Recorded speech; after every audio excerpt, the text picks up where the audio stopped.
Assalamualaikum warahmatullahi wabarakatuh. Jadi tuan-tuan dan puan, berikut adalah arak-arakan daripada siswa-siswi kelas 9 yang berpisahan. Di depan ada bapa kepala sekolah dan bapa komite. Ada grup penari juga. Sampai ke belakang sana ada majlis guru juga di sana.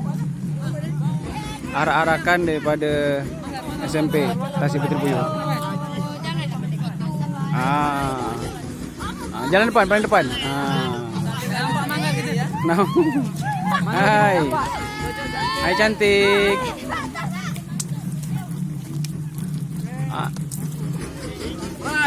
Demak berai tak pelat berai Hai. Hai.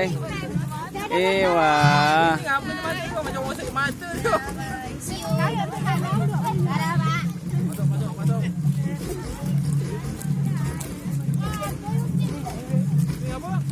Ini para penari-penari.